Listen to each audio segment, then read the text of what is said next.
Setelah saya mengamati videonya Verbum Veritatis atau Daging Ngadas, ada beberapa poin yang saya soroti. Yang pertama, dia menyampaikan dengan suatu bahasa teologi di mana awam-awam Kristiani, entah itu Protestan, Katolik, seolah-olah menggelegar mendengarkan kata-kata dari Daging Ngadas yang selalu menggunakan kata paradoks. Kalau fair saja, banyak awam-awam dari Kristiani, entah itu Protestan, komunitas gereja, entah itu Katolik, apa makna paradoks tersebut diterjemahkan dan membuat suatu pembungkusan kata-kata dengan seolah-olah kata-kata paradoks. Yang kedua, itu yang pertama. Yang kedua, dia menyampaikan suatu bapak gereja Cyril. Dia tidak tahu tulisan selanjutnya dari Cyril. Coba dibedah lagi. Cyril menyampaikan seperti apa tentang kealahan dari Kristus Yesus. Di situ ada poin dari Cyril. Bahkan bukannya dari Cyril, semua bapak gereja. Bahkan Paulus pun juga menyampaikan yang disatukan dengan kata-kata dari Romo Abad atau Romo Deso.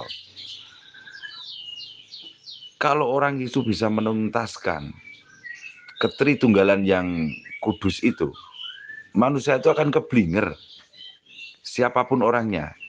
Kalau orang itu bisa menjabarkan secara rinci, detail, runtut tentang Tritunggal Maha Kudus, kesuciannya itu, akan keblinger.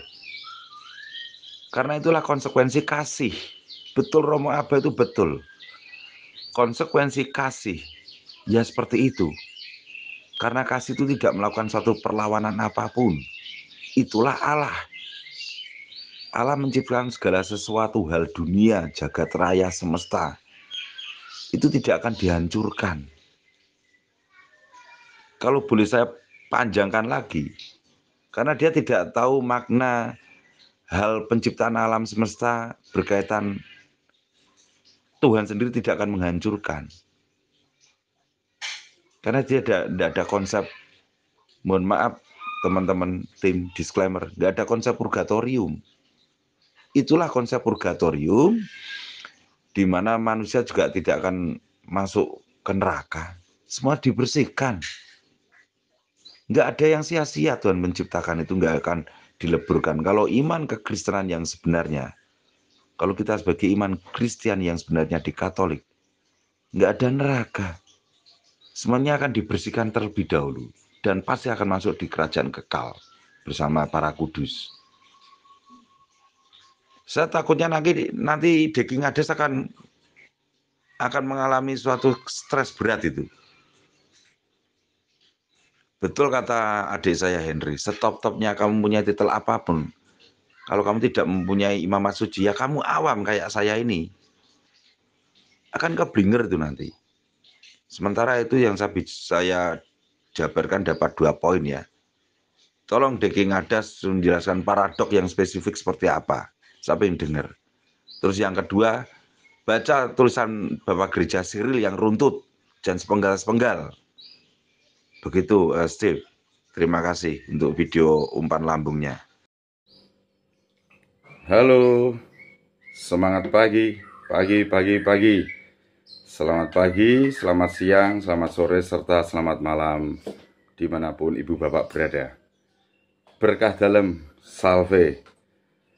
Ibu bapak dan rekan-rekan, hari ini saya akan menanggapi suatu video dari saudara Daging Ngadas atau kanal YouTube-nya Verbum Veritatis.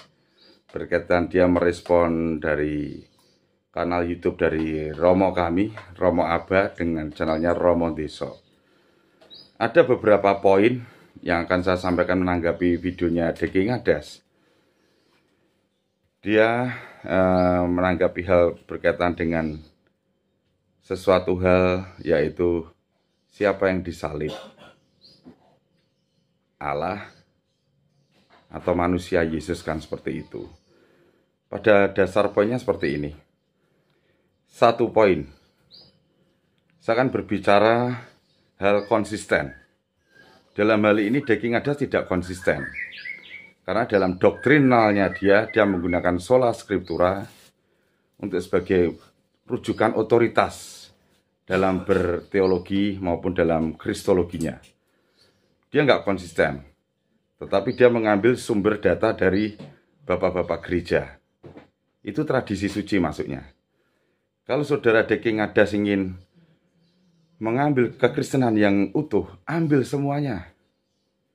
Jangannya Anda bermain standar ganda atau bahasa saya double starter. Tetapi di sini Anda menggunakan kutipan dari Bapak Gereja Cyril, itu pun Anda sepenggal, tidak utuh. Itu poin pertama ya. Anda sudah tidak konsisten. Kalau Anda ingin belajar tradisi suci, utuh harus utuh. Jangan sepenggal-sepenggal. Tahu nggak yang Anda sampaikan kalimat dari Cyril yang secara utuh? Jelaskan mengenai paradok yang utuh. Belajar konsisten, saudaraku Deki Ngadas. Kalau Anda berbicara sola scriptura, sampaikan dengan sola scriptura. Tidak usah menyomot-nyomot dengan ajaran apostolik. Ini kebuntungan dari sola scriptura. Akhirnya Anda mengambil dari pihak apostolik. Khususnya Anda menanggapi romo kami, klerus kami, pastor kami. Dengan menggunakan bapak gereja pun Anda comot-comot. Ini wujud tidak konsisten. Tidak ada betul-betul komitmen Anda dalam mengajarkan. Pertama. Yang kedua, Anda juga menyadur dalam tulisan Paulus di dalam kitab suci Kisah Para Rasul berapa itu ya. Gini saudaraku, Deki Ngadas, Allah itu Maha Kasih. Allah itu Maha Kasih, semuanya yang Allah buat itu ada wujud suatu kebaikan. Tidak mungkin hal itu akan digugurkan oleh Allah sendiri. Untuk memberikan suatu pengajaran yang baik dan benar. Meskipun saat itu firman belum menjadi daging, dia memberikan wahyu kepada manusia-manusia pilihannya, yaitu dari nabi-nabi itu. Tetapi belum bisa mutlak. Karena harus ada silih yang dia pertanggungjawabkan. Silih itu harus dia tebus sendiri. Allah mengutus firman menjadi manusia itu, putranya itu. Anak domba Allah. Dengan begitu pekatnya kasih Allah.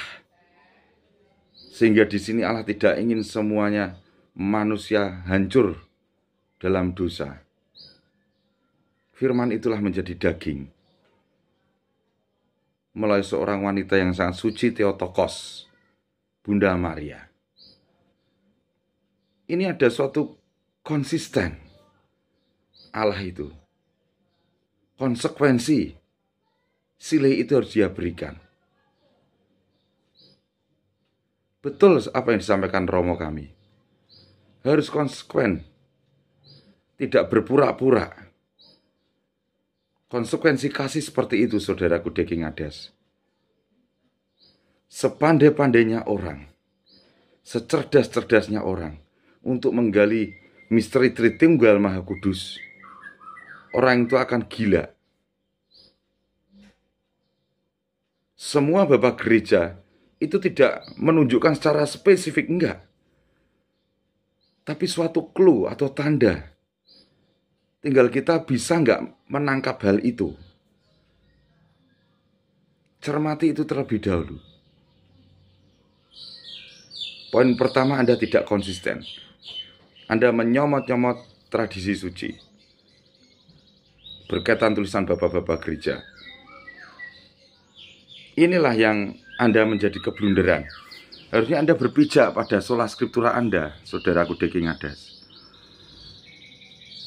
Yang kedua, saya ulang lagi, konsekuensi kasih seperti itu, saudaraku.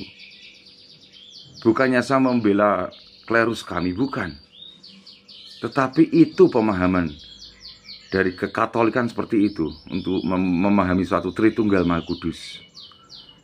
Pertanyaan saya, ada nggak tulisan Tritunggal di dalam kitab suci? Kenapa Anda harus meyakini betul-betul Anda harus memegang pekat Allahku itu Tritunggal?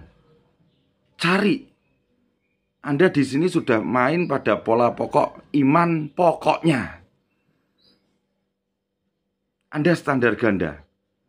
Anda mengimani Tritunggal Maha Kudus, mengimani seorang Kristiani. Anda untuk menjabarkan tulisan Tritunggal ada nggak di dalam kitab suci? Anda beruntung, saudaraku Deki Ngadas.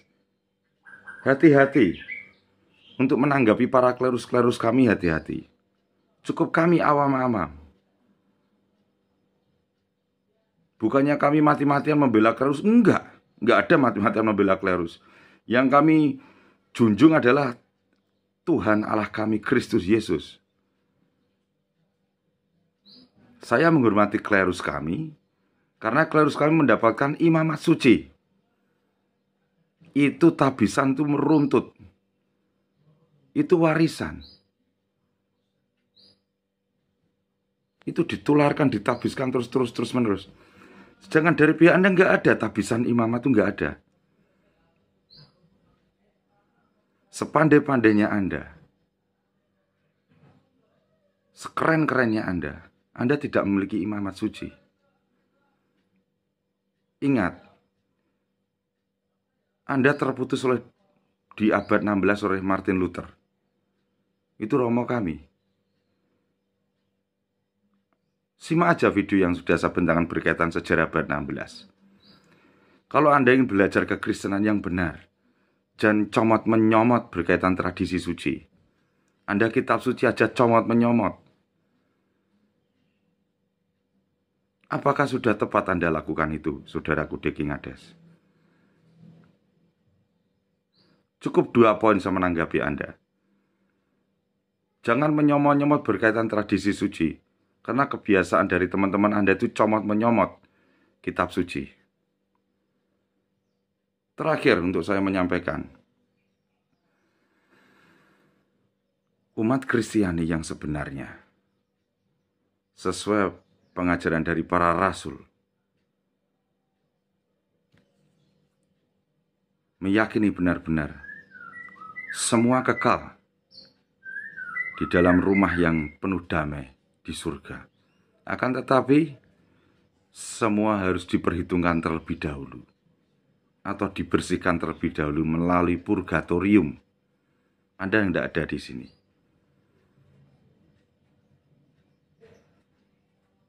Semua akan dipertanggungjawabkan di situ dulu. Ya. Itulah kasih Allah. Konsekuensi Allah dengan kasih-Nya yang luar biasa. Firman itulah yang disalib. Firman itulah yang menyelamatkan manusia. Firman itulah yang menjadi daging. Belajar yang lebih dalam lagi, saudaraku Deki Ngadas. Terima kasih. Semoga sejengkal argumentasi saya untuk Anda, saudaraku Deki Ngadas, supaya Anda bisa lebih belajar lagi berkaitan dengan 3 pilar kekristenan. Kekristenan awal Katolik, magisterium,